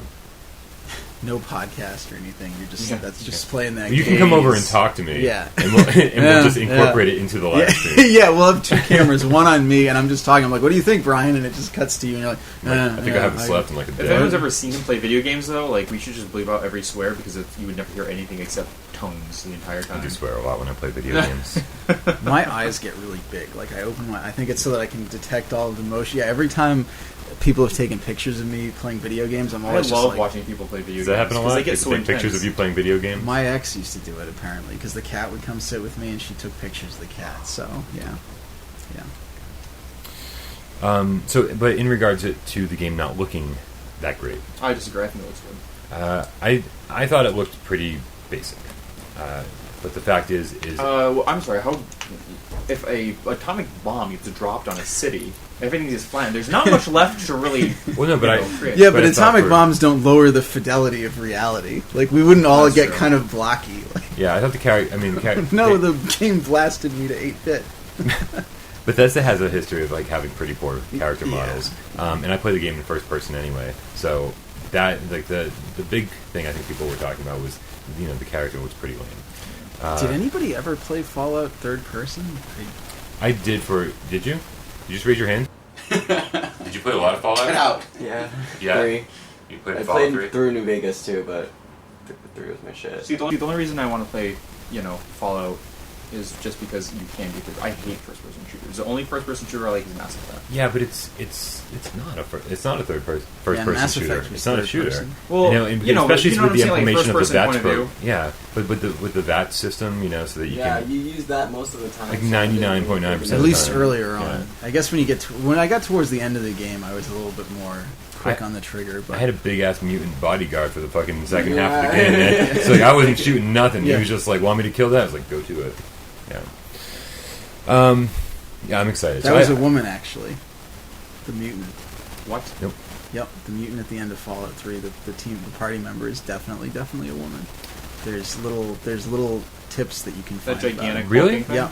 I don't remember that at all. Like, I don't even remember any clues to that. No, they're very, very subtle. But I remember there was one time where he was walking into a room. She was walking into a room. Sorry, killing Jonah. And I was like, that guy. I said that guy because I thought it was male. I was like, that guy is walking kind of funny. And then there's little bits of information that you can find out later. They never, she never talks about it. It never really comes up, but there's little bits that you can pick up. But interesting. She is definitely a woman. I did not know that. But She looks very manly. But as far as the graphic fidelity, like I just, as long as it looks as good as Fallout 3, and it runs a little bit better. Yeah. Well, it's a huge game. Yeah, I mean, it's a huge game. I'm happy. Like I'm not complaining about the way it looks. Yeah. I just want the game. Like this is one of those games that it might not be a visual showpiece for the PS4 or Xbox One, but I'm not one for like visuals anyways. As long as I can see the game and I can enjoy it, and like I don't need like the fantastic like for example like in Uncharted like you can see like ferns and the leaves like with like moving in all the shadows. Like I'm not about that. Like if it has like a good story and you can at least see and enjoy what you're doing. Right. I don't really need like perfection. You know what I mean? We're not there yet. You know what I mean? In my opinion, in games, I think that when we start coming out with the 4K systems for the next set of TVs, that's when things are going to start getting a lot smoother. Yeah. So maybe. When I played Fallout New Vegas, there was a bug where for a while, whenever I'd kill anybody in vats, they'd fall through the earth. Like you just see them disappear into this like spinning void. So it was kind of a bitch because then I couldn't ever pick up any like ammo or anything because they just fall through the mantle of the earth. Yeah. You just have a line in Grand Theft Auto too.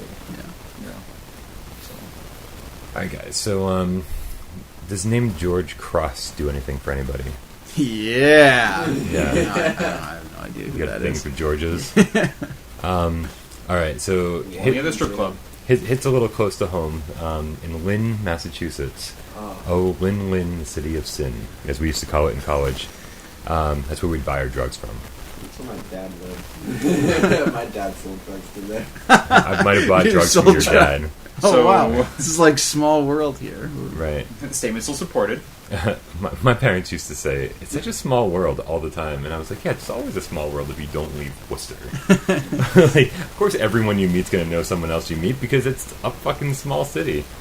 So George Cross is a 40-year-old gentleman who lives in Lynn, Massachusetts, and he was cosplaying as a stormtrooper with a gun, a stormtrooper gun, outside of a, I think it was an elementary school. The news story makes it sound like he was by himself, which is the weird part about this, Yeah. and he was just roaming around. Now the school's about to get let out, and the principal sees this. And they go, well, we gotta lock down the school because we don't know what this guy's up to. There's so many issues to take up with this story, but the issue that I want to take up first, this is fucking hilarious. The quote is, all right. If he was prepared, he'd already know it. Yeah, nope, not at all. So Donnelly, what's his name is Rick Donnelly is the principal. Nope, that's wrong. Lynn Police spokesman Lieutenant Rick Donnelly. That's who he is. He said, "Our feelings are that he was not there to cause harm to the kids, but he used bad judgment. He did cause a disturbance, and we can't tolerate that." They arrested him. For what? On charges of disturbing a school and loitering within 1,000 feet of a school. Sounds like we got some paranoid motherfuckers out in Lynn.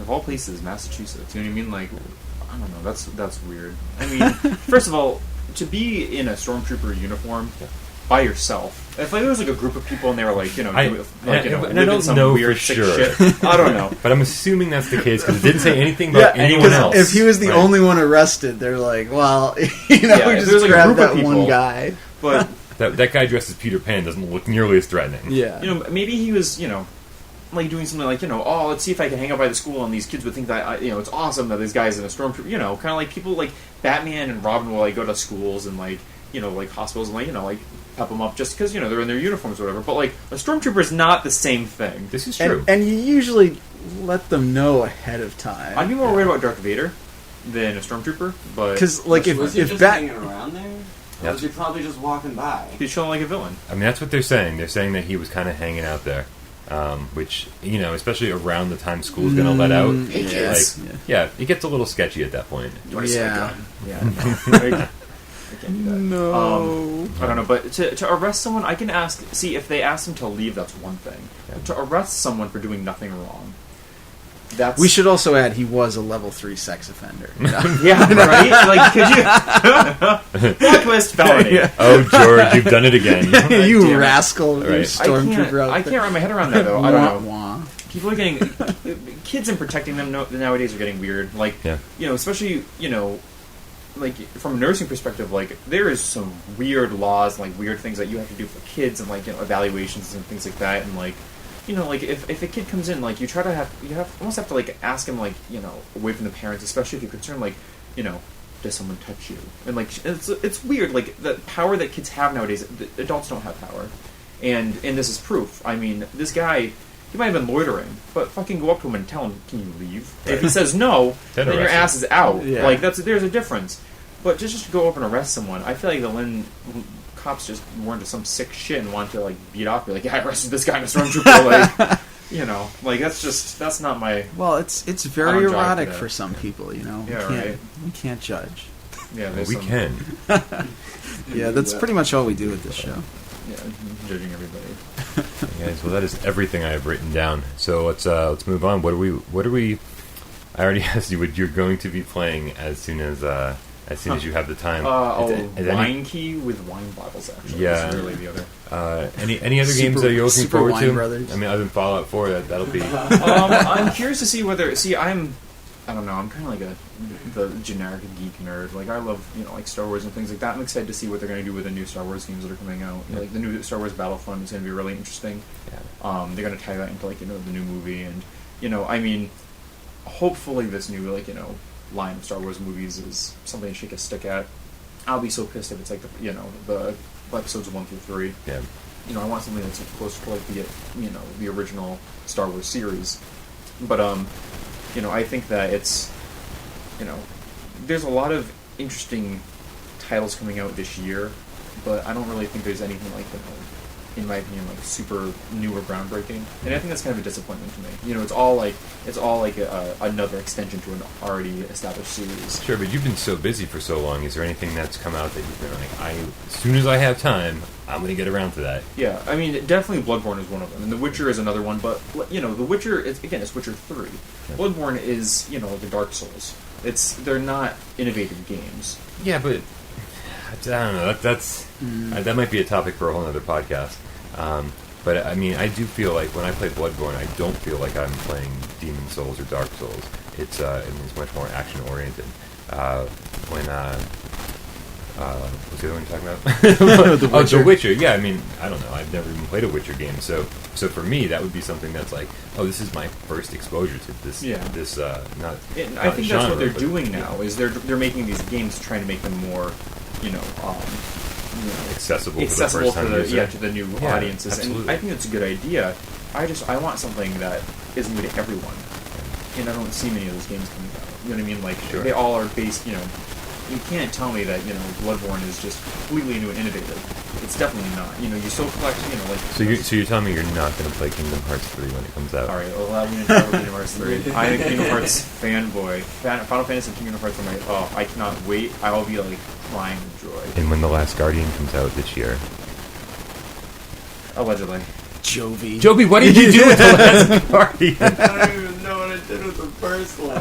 Such my classic favorite line callback. From last episode. It seems like a year ago. It's a lot has happened this early. week. Have we even so had any early, news it's like with 3 Last o'clock. Guardian, What's that? Do we even have any news with The Last Guardian? I haven't heard. None. But Silence. every year, I just patiently wait to be told nothing. There's going to be some every shit Christmas. going on. Brian writes a very earnest letter to Santa Claus. I took one thing that he wants. I took off Monday from work, a week from Monday for E3, Sony's press conference. Because you're not going. You're just going to sit at home.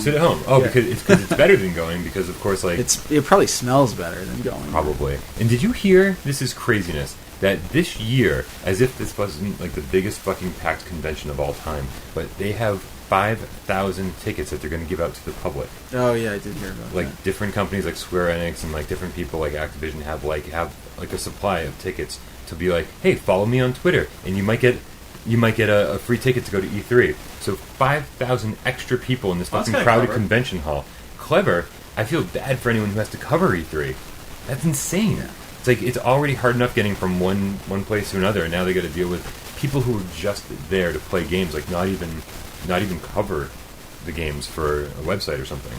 I mean, yeah, it's clever, but clever marketing skill. It's gonna suck the people there. Now, is it at the same place it was last year? I'm pretty sure. I think it's been the LA Convention Center. Is that right? You know? I don't know. It looks like some creepy ass tower thing in Boston. It's like Boston. It's Zool's Tower. Oh, you're talking about PAX and PAX East? I'm talking about E3. Oh, I'm on crack. I don't know what the fuck I'm talking about. Yeah. I want to say it's the LA Convention Center, and it's been the same place for the last couple of years. It's huge. It's absolutely huge, but it's not big enough still. Yeah, everything in LA is just there's way too many people. Did I ever tell the story on the podcast about how I got a press pass to E3 one year? Did you go? I couldn't go because it was the same week that I was starting a brand new job. No, I mean it had like my name and like ID and stuff on it. I would have robbed you of your identity. I want to say in 96 or 97, must have been 97, I was a senior in high school, and I got to be good friends with all these people that worked at a video game store, and they were actually like, hey, if you want to go to E3, we'll get you in. You just have to pay for your share of the hotel room and the flight there. And I was like, that is way more money than I can afford. And so I passed it up. It's one of those things I don't really have terrible regrets over. It's changed so much since then, though. E3's right. It would have been cool to go to then. I have no desire to go to it now. Especially because for the last few years, everything is live streamed. Yeah. It's almost like, why would you go to a football game? Because you have to sit out in the cold and pay for expensive drinks. Yeah, unless you're interested in meeting some of these people that innovated these games and this technology, I really don't think there's really any value to going unless you actually want to. Unless you think of them as a celebrity, and I think a lot of people go just to go. And I don't think meeting people is a possibility. Like, you very seldom have time to talk to anybody with a line that's 3 hours long. The last thing you're going to be able to do is talk to like a developer. It's like, okay, get in, play your game now, get out. Yeah. So even people that you're interested in meeting, like that cover the games, like different people in the press, like they are fucking busy. So I don't think this is the right place to meet anybody. But I mean, having such a popular event that just goes to show you how much gaming is expanding and it's growing. You know what I mean? Huge. And people were convinced that this is going to be the end of the console era, and I don't think that's near. And I don't think that's coming anytime soon. Yeah. Well, with the way that Wii U sold, I think there was reason to be concerned. Yeah. Wii U did not sell anything and still not sold nothing. Yeah, well, there's that. And if Amiibos, Smash Brothers, and Mario Kart have not sold a shit ton of Wii U's, then nothing's going to. I never was a fan of the Wii U, though. I was never, I never thought, I know that we had this conversation, and, the Wii U was, sold a lot, but I was never a fan of them. Wii sold a lot. Yes, I said that the Wii sold a lot. Yeah. The Wii U did not. Right. And, I just don't think that's anything special. I never thought it was. I never did. It never rocked my world. I didn't. I just always thought that Sony was always the leaders, and they still are. So. This, again, topic for a whole nother podcast, absolutely. Which, we'll have to have you back and we can discuss all these things. Oh, here we go. What's up? Oh, I can only imagine what we're going to talk about. I'm going to need a lot more coffee. So what do you be playing? Are you going to stick with Fantasy Life and whatever other game you're talking about? Wolfenstein. Yes. Yeah, I'm probably almost done. Yeah, I'm probably going to finish that, if not today. What's next up on the docket then? I don't know. The world is open to me. I guess I'll have to decide where I want to go from there. Okay. Chicago. Yeah. Right. What kind of games do you gravitate towards? What kind of game do you if you're just looking to play something casual? You've never watched the show. Yeah, it's like everything. Exactly, but what I don't know. There's certain games for me for some reason especially when I start drinking, I want to play puzzle because it seems so much harder. When I start drinking, and I just call people. Son of a bitch. Oh, you call people. Yeah. Okay. No, that's a problem. Yeah. We haven't talked in 5 years, but I think about you all the time when I'm drunk. When Mike drinks, he plays Castlevania Symphony of the Night. That's true. Yeah. That is true. I did. Which do that. It's a good go-to. Oh. That game, I had friends that got lost into that game. There's a map. Yeah. Bad joke. Well, if they're drinking, Yeah. Why don't you ever look at the map? I know where we are. Yeah. Fuck, where are we? I thought you knew. Yeah. Pull over and ask for directions. So wait, what's next? What are you gonna move on to? No, I have been thinking about playing Final Fantasy 13. I don't know if I'm gonna like it. You played a shitload of Final Fantasy 13. Did you beat that? I'm trying to think. Did I? I don't know. That's why I asked. I did. It was it was such a different deviation from the regular Final Fantasies. It really was. It was so linear. And that bothered a lot of people. And I was kind of okay with it because I'm open to taking... it's not about being similar to other games. It's about making a new story in a new world with similar themes. And these themes were a lot more, different. It was very political. It was very, it was about, an oppressed, civilization or, group of people and discrimination of, people that were, considered, special or whatever. And I just think it was unique in that sense, and the fact that they had a female antagonist that was I don't think she was as well rounded as she should have been, but she had 2 more games to kind of catch that up, even though the second one didn't count. Did 12 and 13 made by the same guy, right? No, totally different. Well, no, the guy who took over 12 though. Kawazu? I don't think so. No, not to my knowledge. Okay. No, the totally different team. I think the team that worked on 13 worked on Kingdom Hearts. Yeah. 15 and... You gotcha. Oh, no, what am I saying? No, 13 and 15 and Kingdom Hearts 3. All by the same guy. Yeah. And Kawazu, who finished 12, did Romancing Saga and Saga Frontier in those games. He hasn't really been around, man. to my knowledge. That poor man. Yeah. But no, it was an interesting... And the system, the battle system, I think is very, very awesome. I think it was just very... If you play it, you're going to go in with lowered expectations. I mean, It's been shat on like persistently. So, if you go in thinking it might not be the greatest game of all time, you might be pleasantly surprised. Yeah, just saying. We'll see. Maybe that, or maybe Fragile Memories, that weird game for the Wii, the apocalyptic kind of survival. They didn't get good reviews. Fragile Dreams. Yeah. Yeah, that wasn't that fantastically game. No, but I've been wanting to play that too. It's got a weird... It's got a kind of cult following. It seems more like the type of thing that if I don't hate it, I think really into it. Games now, we're getting to that point where there's so many video games out there that, they have the B horror films, and I think that's the same thing with video games. You know what I mean? They kind of suck, but people have a charm about them, and they just love them anyways. Yeah, there's different kinds of crappy games, too. There's crappy games that are, unplayable, and then there's crappy games that... Yeah. You can still enjoy. That was Arc the Lad for me on PlayStation 2. I loved that series. The Arc the Lad, I thought that was fantastic. Everyone hated them. They were these fucking games suck, and I was totally enamored by them. And I think we all have those titles, I guess. Sure. So I have no idea. Everyone hated Dead Island, and it's one of my favorite games of the last 10 years. Oh god, I remember that. Yeah. I forgot all about Dead Island. I didn't experience one single bug in that game, and that was a buggy game. Which is shocking that never happened to you. I don't know how you luck out with all these games and how you never have a problem, I don't know. Lives a charmed existence here in downtown Worcester. His massive apartment. Yeah, oh my god, it's getting smaller by the second. Yeah. I have no idea what I'm going to be playing. It doesn't even matter. Did you ever finish Bloodborne? No. I didn't finish Bloodborne. I actually picked up a strategy guide, and I'm very interested in going back to it and figuring out. There's what? Oh no! I remember when I used to love strategy guides, and he'd be like, "You don't need a strategy guide. If you need a strategy guide, you shouldn't be playing the game." and here we are.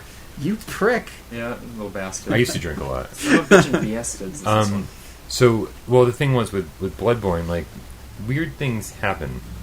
And there's no real explanation. Yeah. It sort of reminds me of an original NES game. Yeah. Because it's there's a whole thing going on behind the scenes, and you're just wait a minute. I don't remember that monster being on that tower. And then you realize that the higher your I want to say inspiration is. I forget. It's been a while since I picked it up. You start perceiving different things in the environment, and the whole thing is really strange. And so I felt just to kind of get a grasp on the way the game system worked, and just to see really where I should be going next, because I'm sort of at a place right now where I'm I don't think I really know where to go next. Yeah. And I could definitely look it up online, but it's one of those games that you want to sit down and just have the book there and be okay, tell me where to go. It'll happen eventually. for a while I thought I was going to platinum that game. And now I just want to beat that game. Yeah, that's platinuming that game is going to be one hell of a feat, though. I mean, you put 80 hours into Fallout, you're going to have to put at least almost that much in, if not more, for Bloodborne. Yeah, you're right. And you've never ever put 80 hours into a game since or before Fallout. That's not true. What else? I don't know. Yeah, exactly. Don't put me on the spot. Exactly. God only knows. Yeah, I don't know. But yeah, I'll definitely get around to that someday. I don't know. There's a lot of different things I want to do. I wish the PlayStation TV was here already because there are definitely games that I want to be playing on that. But it's all good. I guess some Wii U games to be playing as well. Captain Toad Treasure Tracker showed up. Nice. Kirby's Rainbow Curse, is that what it's called? I think so. Yeah. That's that has a really good reputation. Yeah, it's remarkably easy. Which is it the 4-player one with the? Yeah, let's make this easy. Whoa. There it is. My sister has it. It's this one. Yeah. But anyway, and there's still, I haven't gotten back to the Mario Kart 8 DLC that came out recently. You're so good at it, though. I'm actually pretty good at that game. What? I can't. What? Mario Kart, the game to lose friends. Yeah, right? Oh. You need to be turning that camera around more often. I think people will appreciate your little quips. I got you. Next week on Gaming Without Parole, Jobby still plays Fantasy Life alone. Jobby, what are you going to be playing besides Fantasy Life? Turn that camera around. He doesn't have a microphone. I'm going to be playing Dying Light. I've been stuck on that. Yeah, I just got my grappling hook, so I'm like, yeah. Nice. And That's fantastic. yeah, so far so good. I think you're further than I am. Well, I was playing with some chick and she was talking to me about her son and how, like, okay, so, like, I was playing with, like, 3 other people. I was playing with a friend from Florida. And I was playing with some kid who's called TJ White Kid. And, yeah. TJ White Kid. Yeah, I was playing with some, like... Seems like a great crowd. I like these. With the teacher. I was playing with the teacher. She gave me, like, 99 med packs, like, a couple packs of that, and she gave me, like, 99, like, cosmetics and whatnot. She was like, yeah, I just got out of a lobby with a modded guy. Whatever. So, like, I sold them all, and I got mad experience. And I got a grappling hook. Yeah. Job's got 99 med packs, but a bitch ain't one. I was just going to say that. Thank you. Alright, well, that covers that, doesn't it? Yep. Alright. Well, guys, this has been a pretty good one. Yeah. Surprisingly. Yeah. Thanks for joining us. Oh, you're so welcome.